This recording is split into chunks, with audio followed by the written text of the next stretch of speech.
Hostel के दिन में क्या दिन हुआ करते थे ना सपना, हम कितना मजा किया करते थे। हाँ, लेकिन स्कूल क्या खत्म हुआ, तूने तो सारे रिश्ते ही खत्म कर दिए। ओ कम ऑन सपना, नो गिले शिकवे। और तुम तो ऐसे बात कर रही हो जैसे तुमने बड़ा कांटेक्ट रखा था। ऑफ कोर्स, भूल गई क्या? हर बर्थडे पे तुझे एक कार्ड भेजा करती थी, लेकिन तुमने कभी नहीं भेजा। You know me सपना, मुझे इन सब कामों में बड़ा आलस आता है।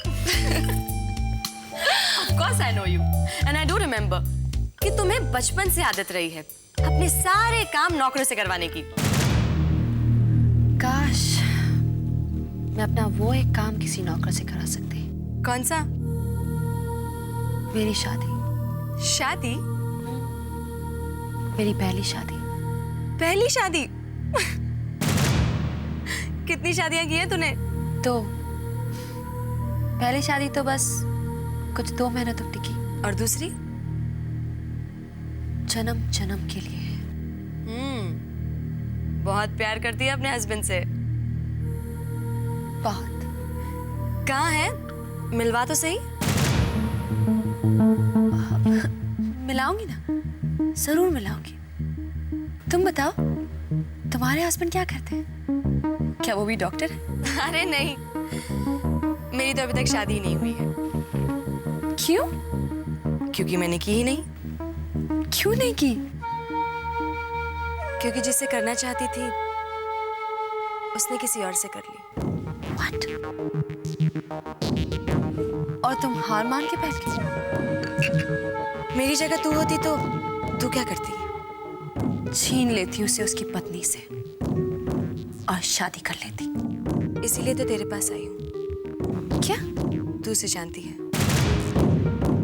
कौन है वो? दीपक। दीपक साहनी।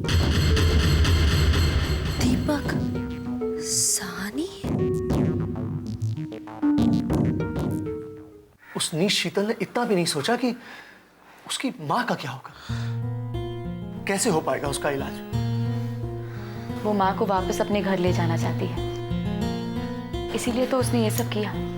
अगर माँ वापस वहां चली भी गई तो क्या जीजू को उनकी नौकरी मिल जाएगी?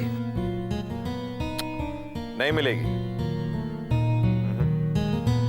क्योंकि शीतल ही जानती है कि दीपक को नौकरी मिलते ही उसकी कमाई शुरू हो जाएगी और बस सुनीता माँ को लेकर वापस यहीं आ जाएगी। शीतल क्या चाहती है और शीतल क्या करेगी, ये सब भूलकर हमें ये सोचना चाहिए कि हमें क्या करना चाहिए। नहीं दीदी, हमें शीतल की हर चाल का पूरा पूरा ख्याल रखना होगा ताकि हम उसकी हर चाल का डट के मुकाबला कर सकें और उसकी कोई चाल कामयाब ना हो। लेकिन वो कैसे सुनीति? तरुण, हमें कोई ना कोई रास्ता ढूंढना होगा। काश काश कि हमारा कोई वेल विशर होता जो शीतल का दोस्त भी होता, उसके साथ रह के उसके बारे में सारी जानकारी हमें देते रहता। ऐसा तो एक ही इंसान है। कौन? अभय। तो अभय नाम है उसका। अभय आहूजा, जो मेरे कहने पर सुनीति से प्यार का नाटक करते करते सचमुच प्यार कर बैठा। माँ बनने वाली थी उसके बच्चे की, लेकिन मैंने भी ऐसी चाल चली कि उसका मिसकैरेज हो गया और मैंने अभय से कह दिया कि उसने अभय के बच्चे का अबॉर्शन करवा दिया क्योंकि वो तरुण से जो शादी करना चाहती थी। अभय ने उसे ठुकरा दिया और मुझसे शादी कर ली। अब सुनीति नहीं, मैं अभय के बच्चे की माँ हूँ।